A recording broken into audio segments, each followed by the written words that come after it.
The folder is heavy, not in weight, but in history. Its stitched leather corners, worn smooth by decades of decisions, feel like a pulse against my fingertips. Inside, a single document waits, ink still drying on a new world. It's a deed, a key.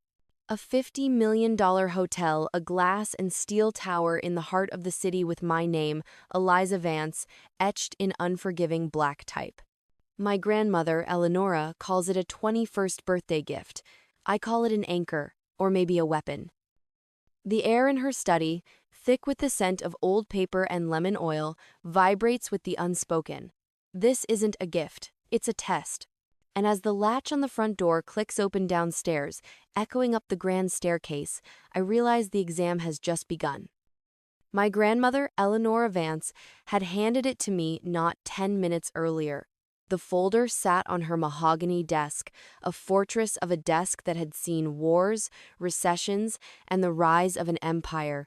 "This is your inheritance, Eliza," she'd said, her voice as clear and strong as it was 50 years ago, "but it is also your test." I didn't understand.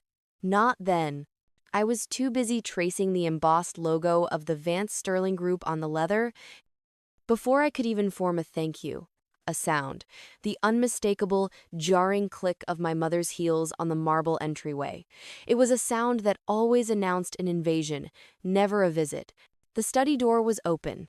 My mother, Catherine, swept in, her new husband, Richard Thorne, trailing behind her like a sleek, expensive shadow.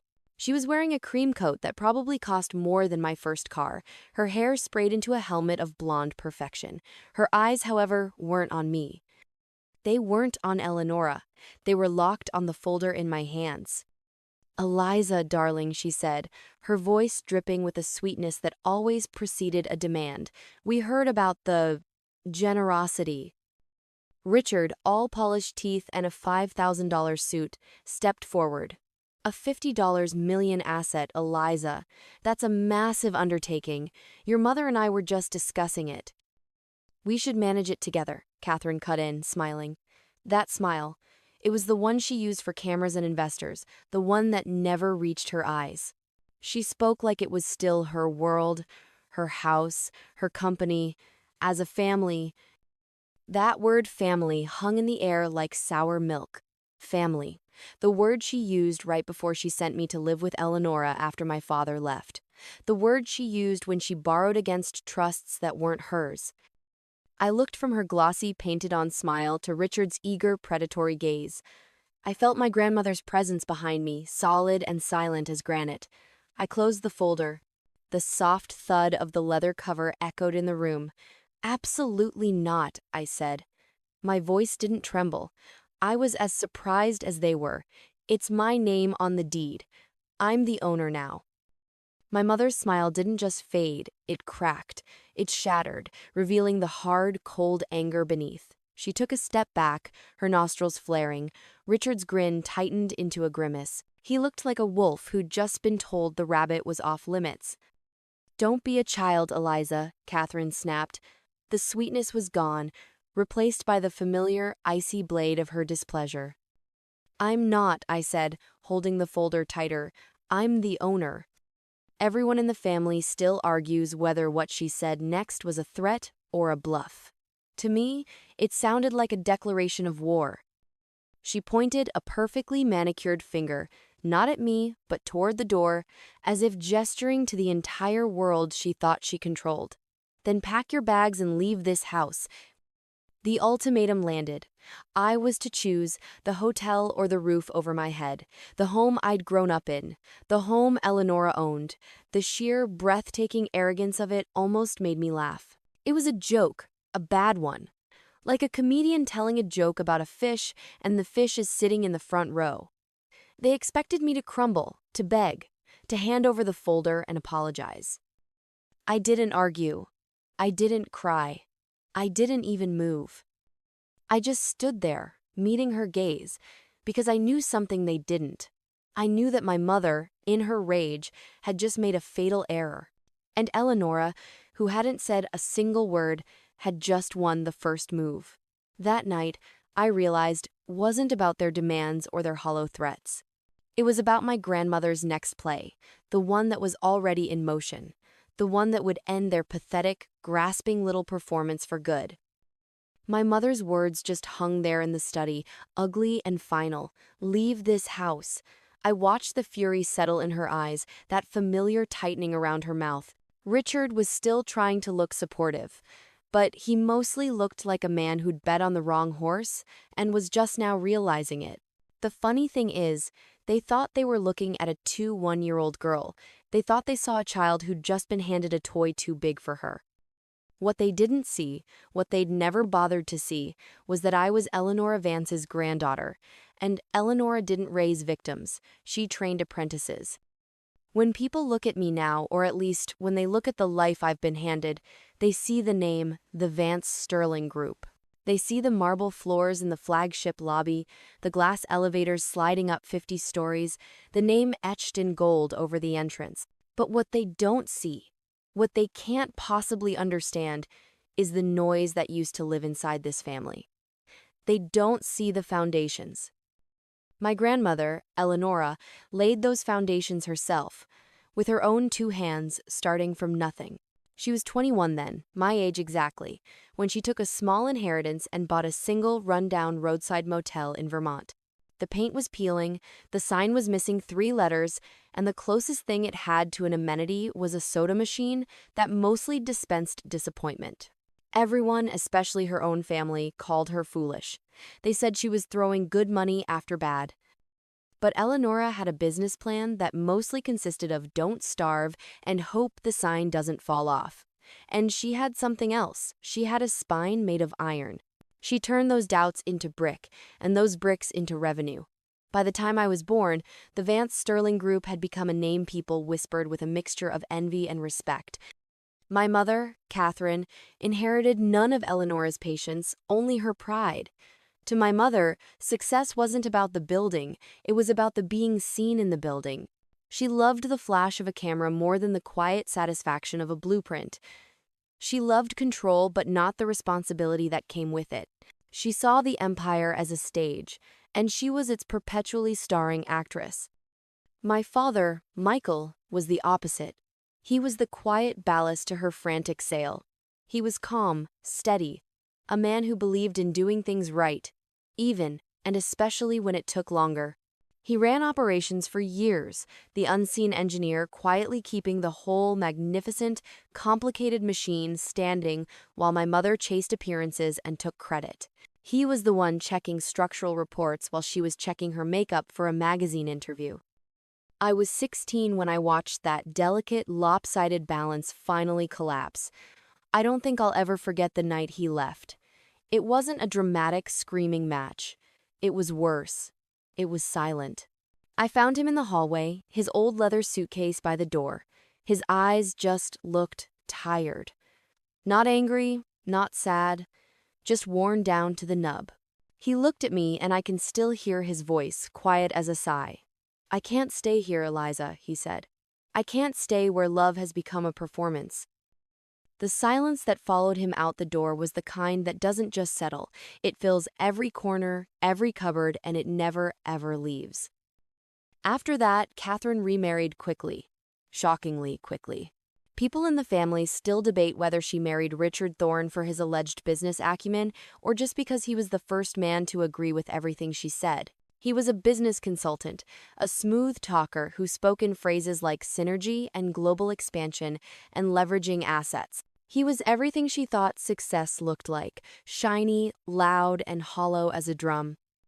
He was a parrot reading a corporate memo, and she thought it was Shakespeare. Not long after Richard moved in, with his slick hair and his $1,000 cologne, I was sent to live with Eleanora. My mother claimed it was for stability. She said I needed a quiet place to focus on my studies, away from the stress of their new life. I knew better. I wasn't a child, I was a witness, and I was one witness too many. Life with Grandma Eleanora was quiet, but it was never dull. Her home, the one my mother had just tried to kick me out of, smelled of cedar, old books, and strong coffee. My mornings began not with arguments, but with the steady clack, clack, clack of her old typewriter keys. She treated me not as a granddaughter to be spoiled, but as an apprentice to be taught. I was studying architecture at the university, trying to learn how to build skyscrapers, and she was teaching me how to build a spine. Turns out, they both need a good foundation. Sometimes, late at night, I'd find her in the study, poring over old property maps, not blueprints, but the original sketches she'd drawn by hand, decades ago. She'd trace the outlines of that first motel with a soft smile. "Every building tells a story, Eliza," she'd tell me, her finger resting on a faded pencil mark. "The walls remember who built them, and, more importantly, they remember why." I didn't fully understand it back then. I didn't get that she wasn't just talking about mortar and steel. She was talking about people, about the kind of foundations we build inside ourselves. Years passed. My mother's calls grew shorter. Her words got sharper. "You should visit, Eliza," she'd say. "Richard wants to talk to you about the European market."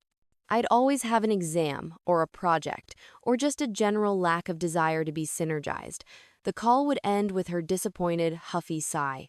We were strangers, connected only by blood and a few legal documents. Until that morning, my 21st birthday, when Eleonora asked me to sit at her desk, the fortress of mahogany. The leather folder was waiting. "This is your inheritance," she'd said, "but it is also your test." I hadn't known what she meant, but standing there, with my mother's ugly words still ringing in my ears, I was beginning to find out. Sometimes the moment you receive everything you've ever wanted is the exact same moment you find out who's coming to take it from you. My mother's threat, "Pack your bags," just evaporated. It was like a child threatening a thunderstorm. The storm doesn't much care. Eleonora and I just looked at them. My mother's face was still twisted in that knot of rage, and Richard was looking back and forth between us, his synergy calculator spinning in his head, trying to figure out how his sure-thing investment just went south. Eleonora finally just nodded, a slow, deliberate motion, as if to say, "The floor is yours." But she meant the hallway floor, not the debate floor. Catherine, realizing she'd been dismissed without even a counter-argument, let out a sound. It was a huff, a puff, a little steam engine of indignation. She grabbed Richard's arm, her red nails digging into his suit jacket, and pulled him out of the study. Her exit was as loud as her entrance, a clatter of heels on the hardwood, a performance of fury all the way down the stairs. I listened until the front door slammed hard enough to rattle a teacup in the next room. When the silence returned, it was a good, clean silence. I looked at Eleonora. She hadn't moved. She just looked at me, a small, proud smile at the corner of her mouth. "Well," she said, "that was the appetizer. Now, I believe we had a birthday to celebrate." Dinner that night was supposed to be a celebration, and for a while, it was. Eleonora had the cook prepare roasted lamb, my favorite, and the long oak table was set with the good china, the kind that was older than most countries. Candlelight flickered, throwing warm, dancing shadows across the room. Eleonora smiled, a rare, peaceful smile that made her look less like a CEO and more like just my grandmother. For one perfect, quiet hour, the house was still. It was filled only with the soft sound of silver against porcelain and the smell of rosemary. I remember thinking, just for a second, maybe things are finally steady. And then, like a fool in a horror movie who thinks the monster is dead, I heard the doorbell. It was one of those small, insignificant sounds that managed to change everything. A pin drop in a silent auditorium. Eleonora and I looked at each other. She didn't look surprised. She just looked resigned. I got up, my napkin still clutched in my hand. When I opened the massive front door, the chill from the porch hit me first. And then her perfume. It was the same one she'd worn for 20 years. A cloud of expensive florals that always smelled to me like ambition. My mother, Catherine, stood there. She'd changed into a cream-colored coat, her hair curled just so, her smile stretched thin and glossy, like a coat of paint on a rotten wall. Beside her was Richard, the so-called consultant, wearing that same smug confidence that always smelled like cheap cologne and deceit. He looked about as welcome as a raccoon at a picnic. "Sophia," My mother's voice dripped with a manufactured cheer. "Happy birthday, sweetheart. We were just in the area and thought we'd stop by." "In the area?" I asked. "We lived 40 minutes from the nearest highway. At 8 p.m.?" "You know," Richard said, patting his pockets, "just out for a drive." Behind me, I heard Eleonora's chair scrape softly against the floor. They didn't wait to be invited in. They just entered. They brushed past me like I was a bellhop. Richard was carrying a large, obnoxious gift bag, the kind you give when you already know exactly what you want in return. My mother's eyes, however, darted around the dining room, past the lamb, past the candles, and landed like a missile on a target on the leather folder still sitting on the sideboard. "My inheritance. We heard about your big gift," she said, walking over to it. She didn't touch it, but she wanted to. Her tone was sugar, but it was sugar laced with poison. $50 million. How wonderful. I tried to stay polite. It was my birthday, after all. "It's not about the number, Mother. Grandma wanted me to continue what she started." My mother laughed. It was a light, airy sound, like wind chimes in a hurricane. She waved a manicured hand, her diamonds catching the candlelight. "Oh, of course, of course. But running a business that size? It isn't for children, Eliza. You'll need experience, guidance." That's why Richard and I thought, well, we thought we could manage it. Together. As a family. That word again. Family. It landed on the table like a slap. It's a word that's supposed to mean trust and support. In my mother's mouth, it just meant a group of people you can legally swindle. Richard leaned forward, resting his hands on the back of an empty chair. His voice dropped into that oily, confidential tone he probably practiced in the mirror. "It's just too much for one person, Eliza. Let us help. We've already drafted a proposal." "A proposal? For my hotel? A proposal they drafted in the 6 hours since they found out." Eleonora's voice sliced through his. It wasn't loud, but it cut right to the bone. "A proposal? For something that isn't yours?" The air in the room didn't just shift, it froze. Richard's smile faltered. My mother shot Eleonora a warning look, that same cold, defiant stare she used to use on my dad right before he walked out. "Mother, please," she said, "let's be practical." "Practical," Eleonora repeated, as if tasting the word. "You mean practical like when you mortgaged the Burlington property without authorization? Or practical like when you disappeared for 6 months to expand the brand and came back with nothing but debt?" It was like a switch had been thrown. The color drained from my mother's face. She looked like she'd been slapped. That was years ago. "Yes," Eleonora said, her voice soft but unforgiving, "and I remember every year. It cost me." I just stood there, silent. The tension in the room was so thick you could have spread it on toast. The room smelled of rosemary and old, burning rage. My mother turned her back on Eleonora and faced me, her voice suddenly brittle. "Eliza, don't let her turn you against me. We're your family. We should rebuild. Together." I wanted to believe her. For half a second, I really did. But the way she was still looking at that folder, the way her eyes kept flicking to it, told me the whole truth. This wasn't about rebuilding. This was about reclaiming power she had already lost. Eleonora rose from her chair. She was slow, but steady. She walked over and rested a hand on my shoulder. It was a simple gesture, but it felt like a shield. "Dinner's over," she said, her voice calm and final. "Some things, Catherine, are not up for discussion." Richard cleared his throat, forcing that smile back onto his face. Of course, we'll talk again soon, Eliza." But as the front door closed behind them, I caught the whisper my mother left hanging in the air. It was quiet, venomous, and meant only for me. "This isn't over." And she was right, it wasn't. My mother's parting shot, "This isn't over," was meant to be a threat. But as I stood there in the grand hallway, listening to their car doors slam and the engine disappear down the long gravel drive, it felt more like a promise, and a very, very stupid one. You don't threaten Eleonora Vance in her own home. It's like threatening a mountain. The mountain doesn't care, It just waits. I went back to the dining room. Eleonora was still standing by my chair, her hand resting on it. The roasted lamb was cold. The candles had burned down to little puddles of wax. Well, I said, trying to sound braver than I felt, I suppose they won't be sending a thank you note for the dinner. Eleonora allowed herself a small, tired smile. No, I don't imagine they will. She looked at me, her eyes clear and sharp. Go to bed, Eliza. We have a busy day tomorrow. The next morning, the house didn't feel like home anymore. The light that came through the tall windows looked different. It was colder, thinner, as if the walls themselves knew what was coming and were holding their breath.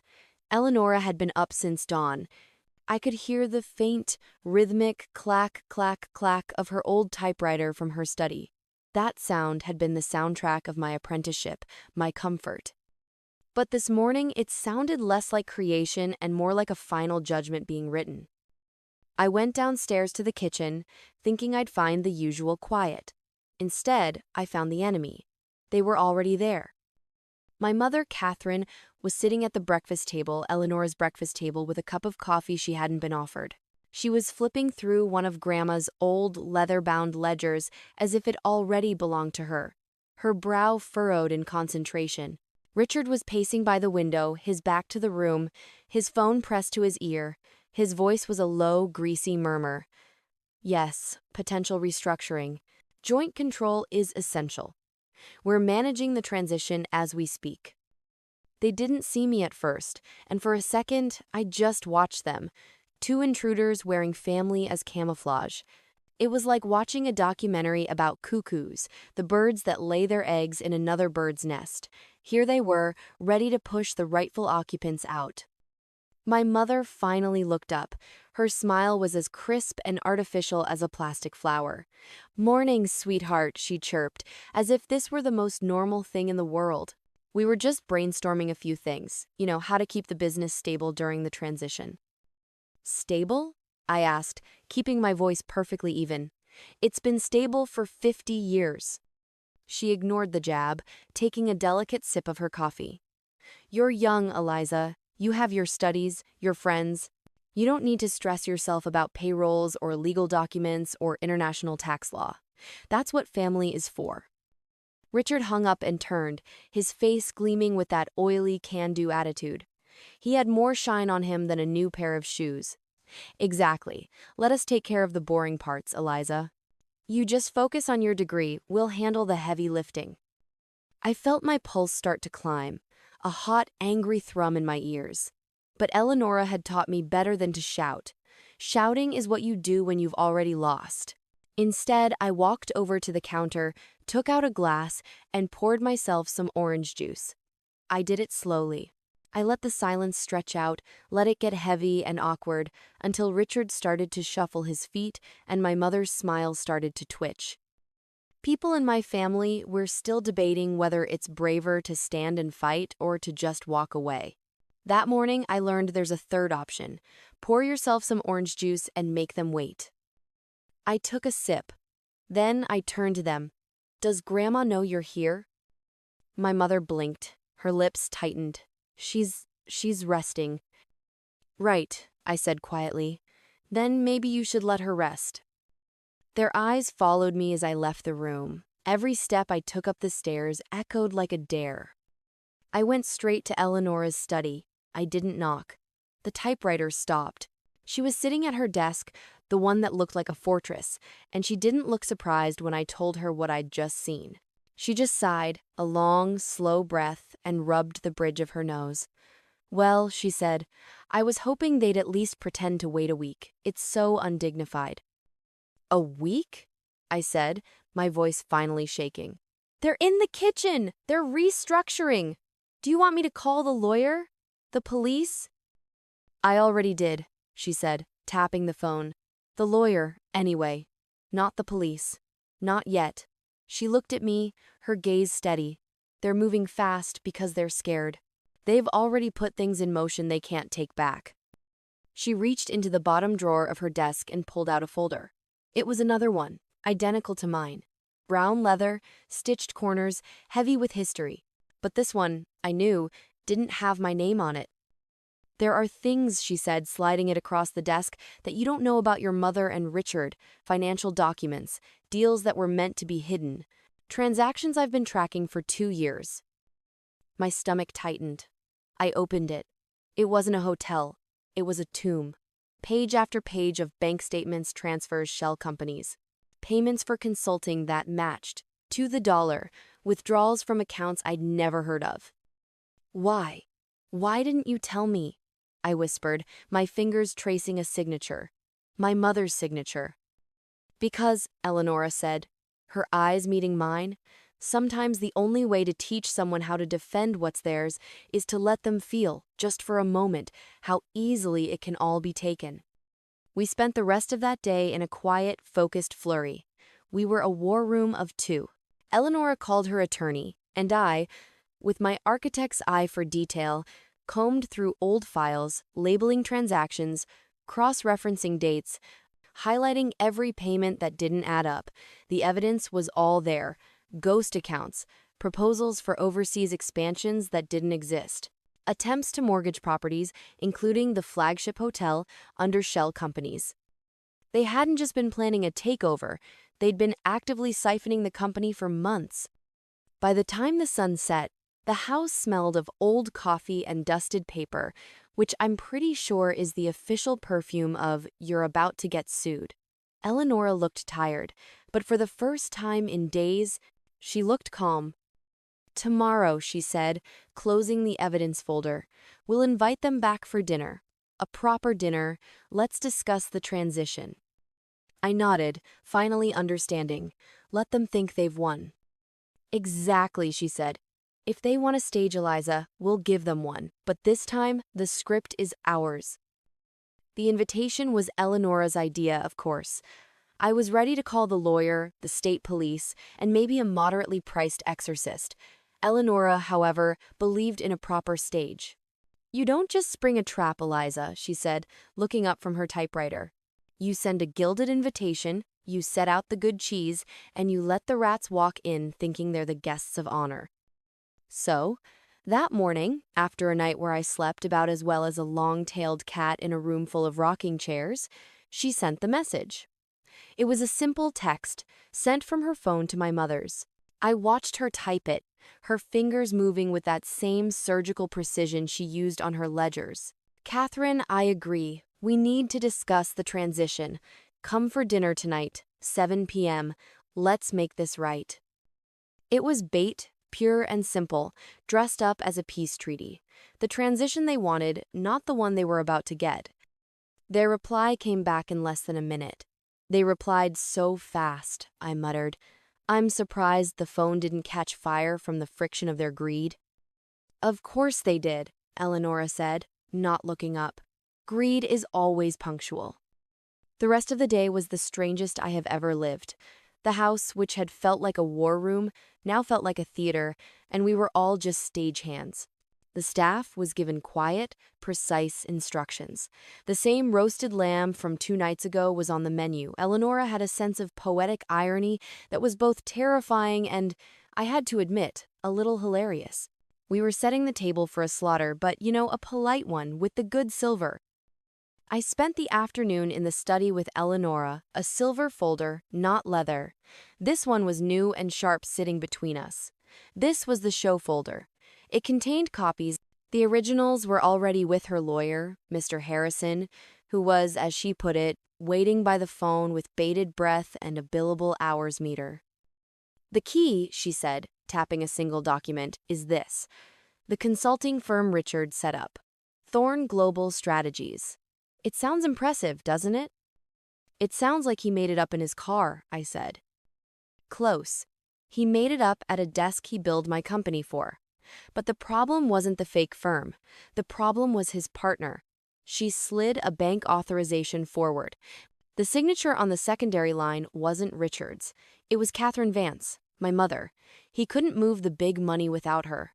She was his key, and she was, as always, happy to unlock the door as long as she got to keep the house.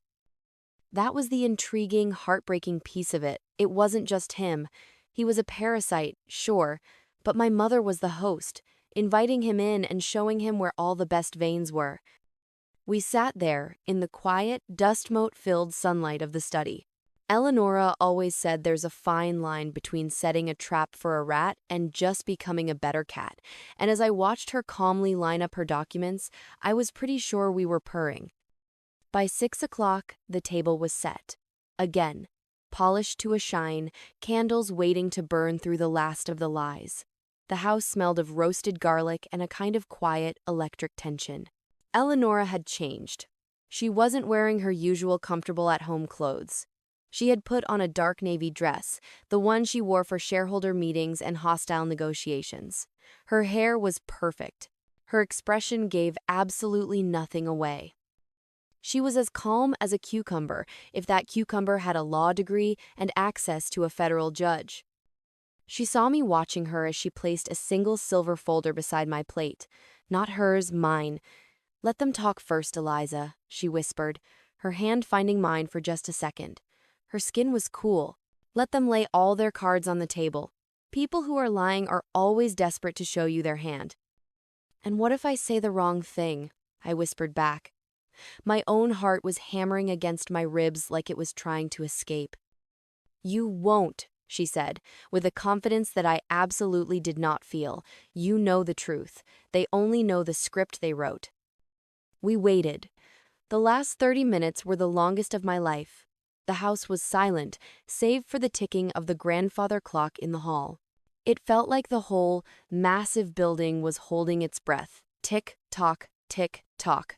Each sound was a second closer to the explosion. I kept thinking about my father, about how he'd just walked away from this. People still debate whether he was a coward for leaving or a genius for seeing what was coming. That night, I was leaning toward genius. Then, at 7 o'clock, sharp, I saw it. A sweep of light against the curtains as a car turned up the gravel driveway, the sound of tires crunching. Car doors. Eleonora and I just looked at each other. She gave one slow, final nod. It was time. The front door opened. I didn't even hear a knock. Of course I didn't. They already believed they owned the place. My mother, Catherine, entered first. Her heels clicked on the marble like a metronome of entitlement. She was wearing red. A bold, deliberate, I'm-in-charge red. The color of control. Richard followed close behind. His tie loosened just a fraction. A big, self-satisfied grin plastered on his face. He looked like the cat that had not only eaten the canary but was already planning to bill its estate. "Mother," Catherine said, her voice smooth as glass, kissing the air near Eleonora's cheek. "Eliza." "I'm so glad we're doing this," Richard added, rubbing his hands together. "Family decisions deserve transparency." I almost laughed. Transparency. He wouldn't know transparency if it bit him in his leveraged assets. "Dinner," Eleonora said, gesturing to the table, "is served." Dinner began in a polite, suffocating silence. Plates were passed, wine was poured. The air was so thick with unspoken things, you could have stuck a fork in it, and it would have stood straight up. My mother and Richard were acting. They were playing the part of concerned family, taking small bites of lamb, complimenting the roast, talking about the weather. It was a performance so stiff, it made a high school play look like Broadway. I could feel their impatience. It was a tangible thing, a vibration coming off them, the way my mother's fingers drummed on the table when she thought no one was looking, the way Richard's eyes kept flicking from me to Eleonora and then to the gleaming silver folder by my hand. He looked like a dog that had been told to stay but could smell a steak on the floor. Eleonora ate her dinner with the serene calm of a woman who was, I suppose, about to drop a bomb but wanted to finish her potatoes first. She was a master. She didn't rush. She let them stew in their own anticipation. I tried to copy her, tried to eat, but it felt like I was chewing on cotton. The lamb, which had been my favorite just 2 nights ago, now tasted like, well, it tasted like bait. Finally, my mother couldn't stand it anymore.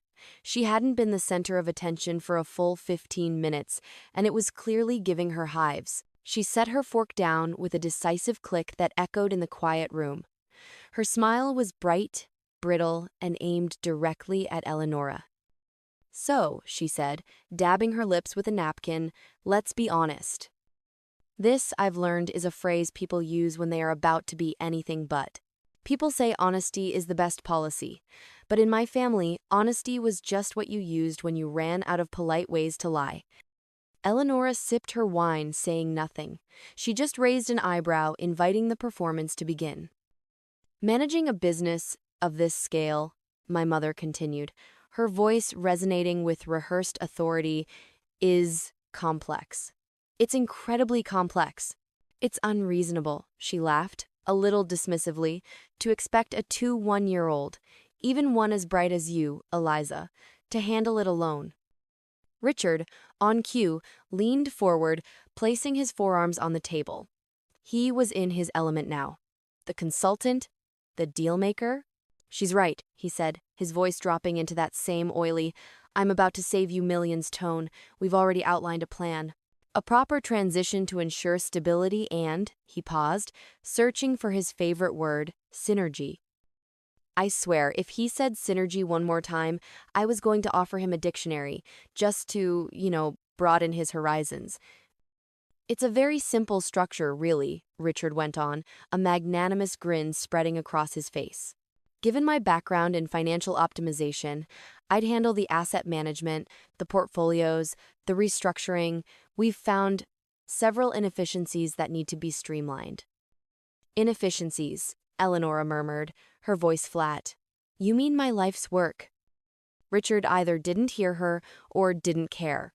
And Catherine, he said, gesturing to my mother, is a natural at public relations. She'd oversee the brand, the marketing, the face of the Vance Sterling Group. And Sophia? Eleonora asked. Her voice was quiet, but it was the center of the room. Where does she fit into this? Synergy? My mother and Richard looked at each other, a quick, shared smile of triumph.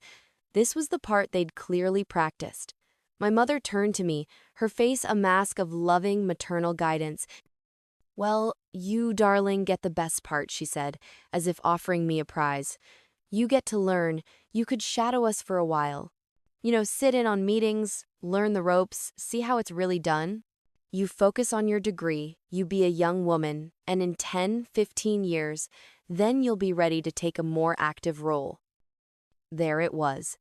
The intriguing, insulting, beautifully arrogant truth. Their proposal wasn't a proposal, it was an instruction. I was to sign the ownership over to them, let them manage it, and in exchange, I could be an intern. I could shadow them as they stole my company. They weren't just trying to rob the bank, they were asking the bank's owner to hold the door open for them and compliment their getaway car. I didn't say anything, I just set my own fork down, very gently, next to my plate. The silence stretched. They were leaning forward, expectant, waiting for me to be grateful, waiting for me to be the child they'd always seen me as. My mother's smile grew even wider, mistaking my silence for acceptance. It would benefit everyone, Eliza, she said, her voice soft and persuasive. We're family, after all. That word. Again. Family. It felt filthy in her mouth. I took a slow breath. I looked at her, then at Richard, then at Eleonora, who was watching me with an unreadable expression. You're right, I said quietly. My mother leaned back, satisfied. Good. Then, let's... You're right, I cut in, my voice clear and cold. We are family. Her expression froze, the smile catching on her teeth. Which is why, I said, my hand closing around the silver folder by my plate, it's time we stop pretending this is about love. I pushed the folder toward the center of the table. The sound it made sliding across the polished oak was crisp and final, and the only sound in the room. You wanted transparency, Richard? I asked. Fine, let's start with this. Richard reached for it, his confident grin tightening, but Eleonora's hand moved faster. Richard's hand was quick, but Eleonora's was quicker. Her hand clamped down on the silver folder, and she didn't open it toward herself. She opened it toward them, like a priest opening a Bible, except this book was not about salvation. It was about the accounting. Her fingers, steady as a surgeon's, traced the first page. The sound of paper sliding across the oak was the only sound in the room. It was crisp, and it was final. "These," Eleonora said, her voice as calm and clear as a frozen lake, "are the bank statements from the Burlington account. Multiple withdrawals, all made under Catherine Vance's signature, funds that, curiously, never returned to the company." My mother's face went white. I mean, white as a sheet of printer paper. "Mother, that's absurd," she snapped, like a turtle that just got accused of speeding. It was her go-to defense. Indignation. Eleonora didn't even blink. She just turned a page. "And these," she continued evenly, "are the emails. From Mr. Thorne's." "What is it? Thorne Global Strategies?" "My goodness, that sounds important. These emails propose overseas expansion projects in markets that, well, they don't seem to exist.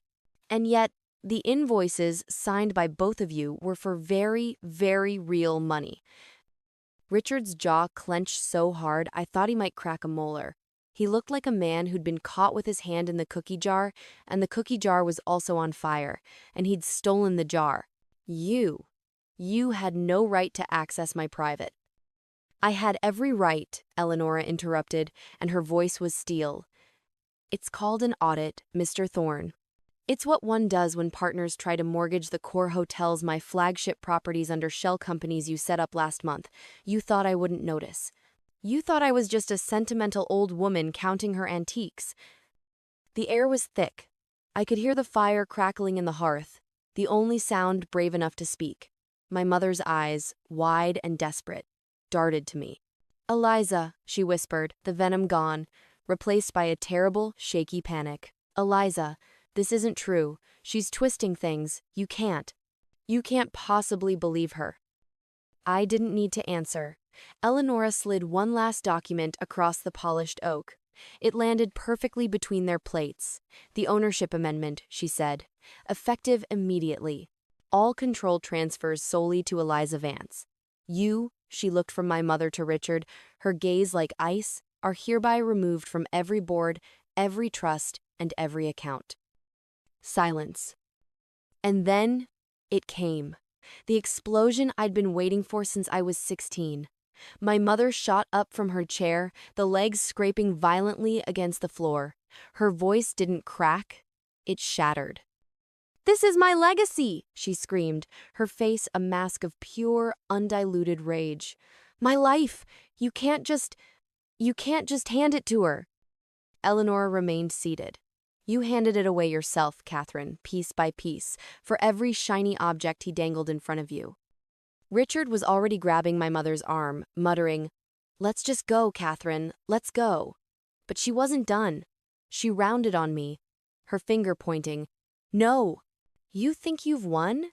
You're a child playing grown-up. You'll drown in paperwork before the month is out." I met her glare. My voice was steady.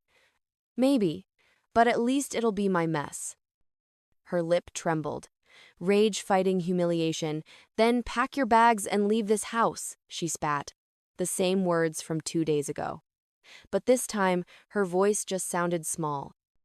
And that's when Eleonora laughed. It wasn't loud. It was a soft, knowing, almost sad chuckle that sliced the air cleaner than any scream. "You're right, Catherine," she said, looking up. "Someone is leaving this house tonight, but it's not Eliza." For a second, everything froze. Even the fire seemed to stop moving. Then, Eleonora reached into her purse. She pulled out another envelope. Not a folder. A heavy, legal envelope. She placed it on the table. "A court order," she said simply. "You've both been served. Fraud, embezzlement, conspiracy. The investigators, I believe, are waiting just outside the door." Richard's face went from pale to translucent. You called the police?" "I called for justice," Eleonora said. "It just so happens they wear uniforms." As if summoned by her words, 2 officers entered the dining room, quietly, politely. Their presence was professional but final. It was all very polite, like ordering a coffee, except the coffee was felony charges. Richard didn't fight. He just stared at the floor, all the shine gone, as they cuffed him. My mother. She stumbled back. She shook her head, her eyes wild, caught between disbelief and despair. You wouldn't, she whispered to Eleonora. I'm your daughter. People always say blood is thicker than water. That night, I learned that sometimes water is just cleaner. No, Eleonora said, her voice soft now and full of a terrible sorrow. You were, until you sold this family's name for a mirror and a title. When the front door closed, the silence that filled the house was different. It was lighter, cleaner, the kind that heals instead of haunts. I sank into my chair, my hands trembling. Eleonora placed her hand over mine. I'm sorry you had to see that, Eliza. No, I whispered. I needed to. Do you think she'll ever forgive us? I asked. Eleonora sighed. Forgiveness is for people who admit what they've done, Eliza. Your mother still thinks she was robbed. I walked to the window. Red and blue lights painted the driveway. Richard was in a cruiser. My mother stood frozen on the porch, mascara streaking her face. I didn't feel triumph, just an ache. Eleonora joined me, her reflection beside mine. You did good, Eliza, she said. You didn't raise your voice, you raised your worth. Her words settled in my chest, permanent. As the last car disappeared, the night finally exhaled. I mean, can you believe that? My grandmother calling the police on her own daughter, smash that like button if your jaw hit the floor. My favorite part? When she said, I called for justice. It just so happens they wear uniforms. Poetic justice. What was your favorite moment? Let me know in the comments. And make sure to subscribe and hit that bell so you never miss another story of karma and true justice.